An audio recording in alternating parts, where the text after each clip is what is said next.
할렐루야. 권지천 목사입니다. 오늘도 같이 말씀 한 절 같이 묵상하겠습니다. 오늘은 신약 성경 에베소서 1장 1절 2절 2절 보겠습니다. 하나님의 뜻으로 말미암아 그리스도 예수의 사도된 바울은 에베소에 있는 성도들과 그리스도 예수 안에 있는 신실한 자들에게 편지하노니 하나님 우리 아버지와 주 예수 그리스도로부터 은혜와 평강이 너희에게 있을지어다. 사도 바울이 사도가 되고 복음을 전하고 또 교회를 세우고 성도들을 가르치고 이렇게 편지를 할 수 있는 것, 이거 뭐라고 말하면 하나님의 뜻이다. 하나님의 뜻이란 말은 다른 말로 하면 하나님의 계획이죠. 하나님의 계획. 하나님의 계획하심에 따라서 그 일을 자기가 이루어 나간다는 겁니다. 그럼 오늘은 그 부분에 대해서 잠깐 생각하면서 하나님 뜻을 언제 세우셨을까? 사도 바울에 대한 하나님의 계획. 이걸 이제 갈라디아 교회 편지할 때 갈라디아서 1장 15절에서는 나를 내 어머니 태 속에서부터 택정하셨다. 택했다는 거죠. 택했어. 뭐예요? 목적을 가지고 택한 거예요. 뭐든지 내가 택했다. 목적이 있는 거죠. 그리고 계획이 있는 거죠. 그래서 택해요. 바울이 그 이제 깨닫고, 하나님이 나를 어머니 뱃속 태중에서부터 나를 택정하셨다라고 이렇게 바울이 이렇게 고백하는 것이고, 하나님은 그 전에 이렇게 말씀합니다. 사도행전 9장에서 그가 이제 예수 믿는 사람을 잡으러 가다가 예수님 만났죠. 그 예수님은 십자가에 죽으셨다가 부활하신 예수님인데요.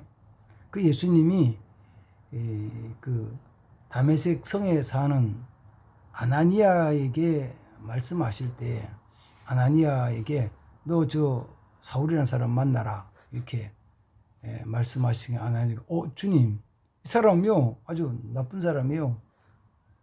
예루살렘에서도 주의 이름을 부르는 자들 막 잡아오게 가두고 죽이는데 했던 사람이고 여기도 지금 그거 하려고 오고 있어요. 그때 이제 주님 말씀하셔서 가라. 이 사람은 내가 이방인들과 임금들과 이스라엘에게 나를 증거하기 위해서 내가 택한 나의 그릇이다. 그 당시 사울이라는 사람은 아무것도 알지 못했는데 주님은 그 전에 이미 택하셨다는 거예요. 뭘 가지고? 목적을 가지고. 무슨 목적? 이방인과 이스라엘과 임금들을 위해서 주의 복음을 전하기 위해서 하나님이 그 목적을 가지고 그 뜻을 가지고 택한 사람이라는 것입니다. 놀랍죠? 그 하나님의 그 뜻, 하나님 택하신 그 뜻을 알지 못하고 깨닫지 못하고 사도 바울은 오랫동안 살았죠. 그때도 나름대로 여러 가지 조건, 환경에 의해서 사실은 열심히 산 사람이에요. 열심히 살아서 어느 정도 지위도 갖추었죠. 예루살렘에서 공의의 신임을 받을 만큼 된 사람. 아마 나오진 않았지만은 성경에 기록되지 않았지만은 물질적인 생활 면에서도 뭐 그렇게 궁핍하거나 어렵지 않는 생활. 어떻게 보면은 좀 잘 나가는 삶이었죠. 잘 나갔어요. 그래서 많은 사람들이 아주 장래가 촉망되는 사람쯤으로 적어도 생각했을 거예요. 그러나 한 가지는 있어요. 그럼 그 마음이 편안했을까? 즐거웠을까? 성경을 가만히 읽고 묵상하다 보면은 그 하나님 뜻을 알지 못하고 자기 생각, 자기 계획대로 열심히 살았던 그 사울이란 사람의 삶은 세상적인 면에서 지위나 명예 또는 권세 또는 물질적인 면에서는 별로 부족하지 않고 또 부유했을지 모르지만 영적으로는 만족이 없는 거예요. 마음으로 평안이 없는 거예요. 뭔가에 늘 피곤하고 쫓기는 삶이죠. 생각하면 그런 거죠. 뭐요? 예수가 부활했다는, 예수님이 부활하셨다는 그 소식을 듣고 자기가 그걸 막 없어 쫓아가요. 제가 대단한 일을 하는 것처럼 생각되잖아요. 그런데 왜 그럴까? 그 무슨 상황인데? 자기가 무슨 상황인데? 그게 자기가 섬기는 하나님을 열심히 섬긴다고 생각하고 쫓아가는데 그것 때문에 바쁜 거죠. 피곤해요. 그래서 하나님의 뜻은 사실은 사울이라는 한 사람에 대한 것만 아니고 원래 처음 사람이었던 그 아담과 하와에 대해서, 사람에 대해서 하나님의 뜻은 사실은 천지를 창조하시기 전에 하나님 뜻을 정하셨죠. 무슨 뜻을 정하셨냐면은 창세기 1장 26절에 보면 하나님이 천지를 창조하실 때 사람을 짓기 전에, 다른 걸 다 만드시고 사람을 짓기 전에 사람이 되신 하나님 이런 뜻을 가지신 거예요.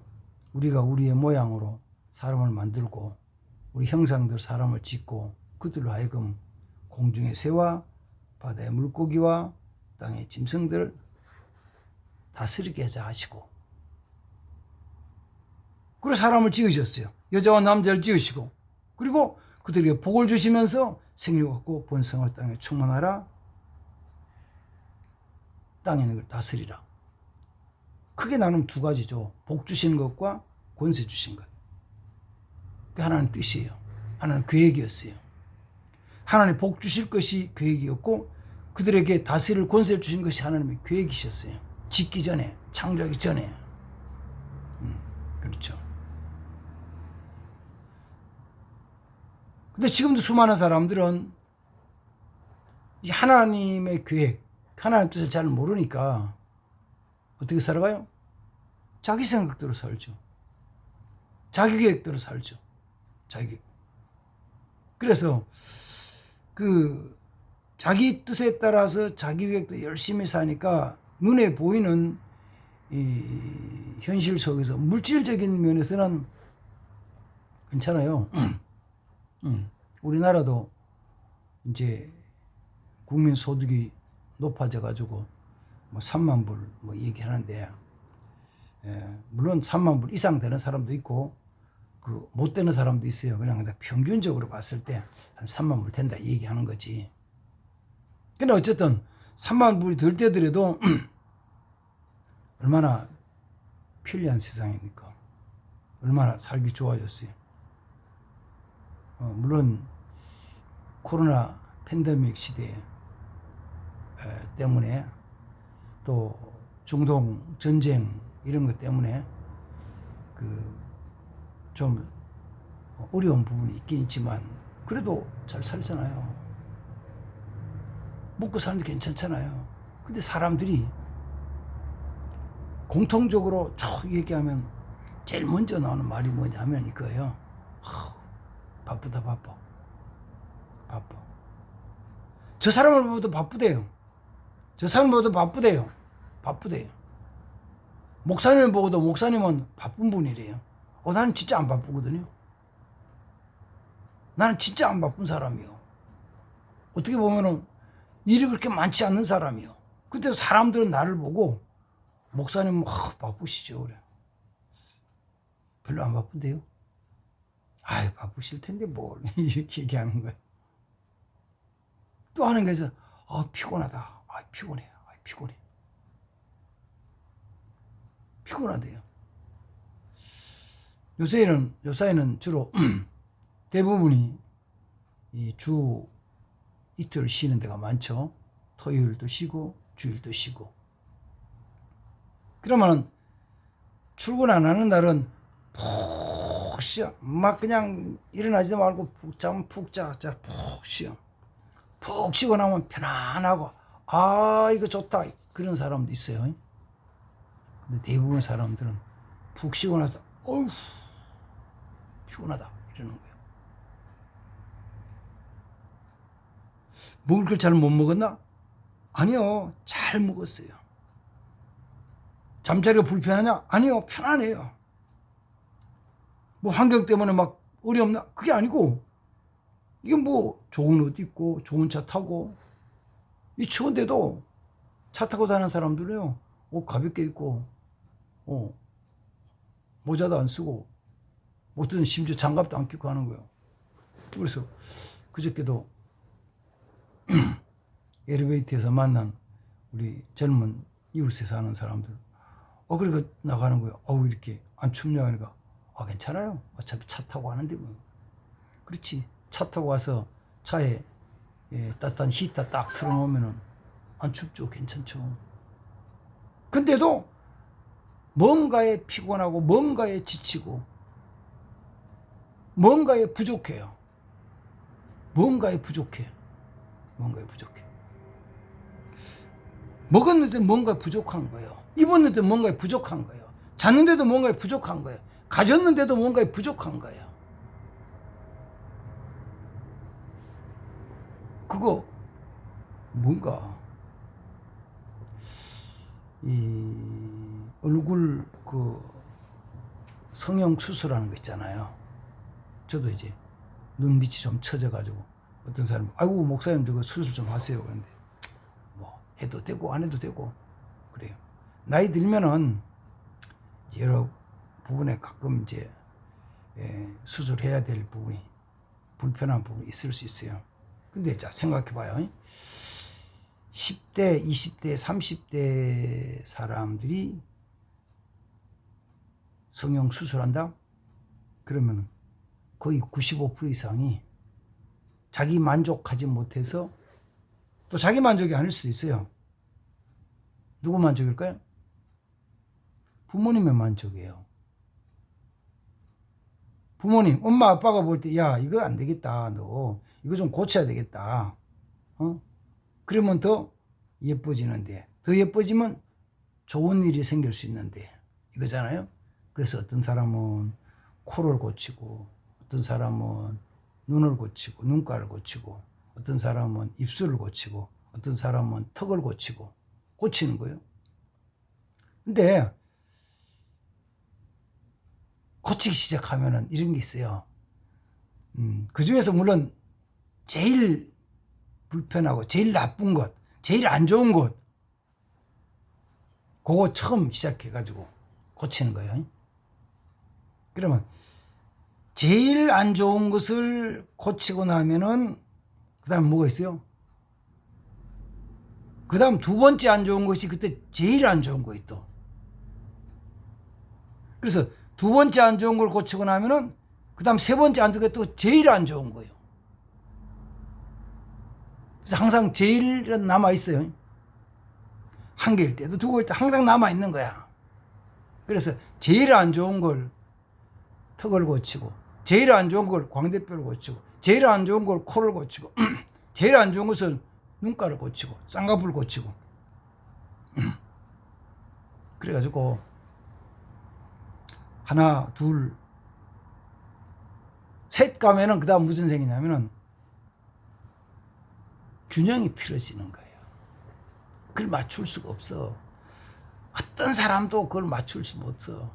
그래가지고 나중에는 처음보다 훨씬 더 못한 모습이 되는 거예요. 왜 그래요? 이 모양에 대한, 이 모습에 대한 하나님의 뜻을 알지 못하고 내 생각대로 내가 만족하지 못함으로 막 내가 고치다 보니 그런 일이 생기는 거예요. 그렇죠? 돈 가졌다고 만족하나요? 아니죠. 권력 가지고 만족하나요? 아니죠. 권력 가진 사람이 편안하나요? 아니죠. 안 편해요. 우리나라에서는 최고의 권력이죠. 대통령 편안하나요? 대통령이 편안한 사람 저는 잘 못 본 것 같아요. 우리나라는 대통령 선거라니까 5년 지나면, 지금 5년제죠. 5년 지나면 다시 선거를 하는데 대부분 연임하는 경우가 잘 없잖아요. 그 나오고 나면 그 다음에 또 뭐가 어떻게 잘 복잡해. 그게 아니고 그저 끝까지 죽을 때까지 대러리 할 수 있는 독재, 전제주의, 북한의 같은 경우는 그럼 권력자는 편안하네요? 아니요. 아니요, 안 편해. 편안하질 않아. 왜? 하나님 뜻이 뭔지 잘 모르니까. 김정은이 같은 경우는 어떻게 보면은 북한에서는 절대 권력이죠. 감히 그에게 누가 대들 수는 없잖아요. 그런데 믿을 만한 사람들이 많지 않아. 아니, 믿을 만한 사람이 없어. 심지어 누구도 못 믿었냐면은 자기 고모부 장성택 고모부는 나이도 많고 고모부는 자기를 어쩌면 지켜주고 보호해줄 사람 같이 느껴지는데 그런 생각 안 들어요?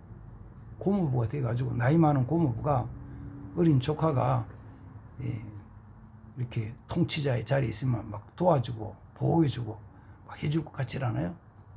근데 김정은은 그렇게 생각을 안 한 거죠. 그래서 그를 총살시켜서 죽이잖아요.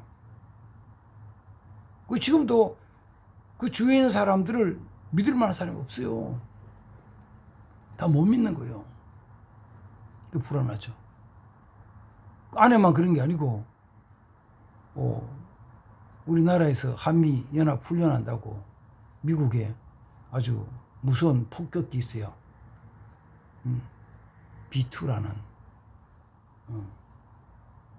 폭격기, 새카만 비행기 딱 뜨면은 김정은이는 평양 지하 빵가 속으로 쏙 들어가가지고 가만히 있다는 거죠. 왜 그래요?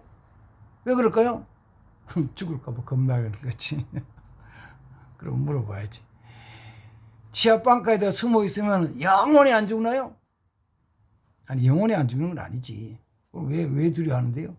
지금 죽을까봐. 그게 언제까지요?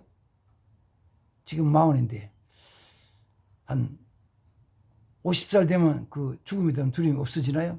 60살쯤 되면 죽음의 두려움이 없어지나요? 70살 되면 죽음의 두려움이 없어지나요? 아니요. 영원히 있는 거예요. 영원히 있는 거예요. 하나님의 뜻을 깨닫고 그 말씀대로 살지 않으면은 육신적인 삶에서는 좀 편할지 모르지만 마음의 평안이 없어요. 영적인 평안이 없어요. 우리 사람의 삶은 내 마음이 내 몸을 지배하는 거예요. 내 영이 내 마음을 다스리는 거예요. 다시 말씀드릴게요. 내 영이 내 마음의 평안을 다스려 나가는 거예요. 내 마음의 평안함이 내 육신의 강건함과 만족을 이루어 나가는 거예요. 그게 이루어지지 않으면 항상 부족한 거예요. 모자라는 거예요. 모자라. 사도 바울은 하나님의 뜻을 깨닫고 하나님의 뜻에 따라서 사도가 됐는데, 예수 그리스도 사도가 됐는데, 하나님의 뜻을 깨닫고 나서 그의 삶은 하나님의 뜻을 깨닫지 못한 데 삶과 육신적인 삶은 반대로 됐어요. 영적인 삶도 반대로 됐어요. 하나님의 뜻을 알기 전에는 육신적으로는 그래도 뭐 잘 먹고 잘 살고 지혜를 가졌었죠. 그러나 마음에는 평안이 없어요. 만족감이 없어요. 늘 뭔가 쫓기는 삶이에요. 부족한 삶이에요. 하나님 뜻을 깨닫고는 뭐냐면은 육신적으로는 때는 감옥에 갇히고 매를 맞고 풍랑을 만나고 굶주리고 여러 사람들이 미움과 박해를 받고 살았죠. 그럼 마음은 편안해요. 그래서 기뻐요. 감옥에 갇혀도 기뻐요. 우리 선생님 감옥에 갇혀 어떡하나라고 하는데 오히려 빌립보 교회를 향해서 기뻐해라, 기뻐해라, 기뻐해라. 아, 왜요? 자기 속에 기쁨이 있으니 기뻐하라는 거죠. 내 속에 기쁨이 없으면 어떻게 다른 사람을 기쁘게 해줘요? 하나님 뜻을 알고 나면은, 정말 예수 믿고 나면은, 그 하나님 뜻을 알고 나면은 내가 기뻐하고 즐거워하는 거예요. 그래서 보통 봐요. 물론 목사님들의 생활도 풍요한 삶을 그리고 또 사는 목사님도 계세요. 그러나 보통은 그렇게 넉넉한 삶을 살지는 못해요. 그런데도 삶에서는 목사님보다 훨씬 더 나은 사람들이 목사님들한테 위로를 구하러 오는 거예요. 목사님 어떻게 해요? 그래. 가만 들어보면은 어떤 때는 그래 힘들겠다 싶대 하지만 그 삶이 뭐 그렇게 힘드냐고 그 문제 가지고 뭘 그러냐고 싶은데 그런 얘기를 할 수가 없죠. 그런 얘기를 할 수 없지만 나 보면 그런 거죠. 목사님에게 은혜를 구하러 오는 거예요. 위로와 평화를 얻고 오는 거예요. 왜? 목사님이 그게 있으니까. 어디서 왔어요? 영혼이 하나님의 뜻에 따라 살아가는 목사님에게 그런 은혜가 있으니까 구하러 오는 거예요. 오늘 아침에는 주의 뜻을 깨닫게 해달라고 기도하십시오. 그 뜻을 이루게 해달라고 기도하십시오. 그러므로 말미암아 내 영이 하나님과 함께하고 동행하고 내 마음에 평안이 임하고 그러므로 말미암아 삶의 모든 것들이 볼 때마다 만날 때마다 기뻐하고 즐거운 사람이 되게 해달라고 기도하시고 이렇게 살아가기를 주의 이름으로 축복합니다. 아멘. 기도하겠습니다. 하나님 감사합니다. 똑같이 말씀 묵상합니다. 하나님의 뜻에 따라서 하나님의 계획에 따라서 그 계획을 깨닫고 살았던 사도 바울처럼 그렇게 깨닫고 뜻에 따라 사는 자 되게 하옵소서. 예수님의 이름으로 기도합나이다. 아멘.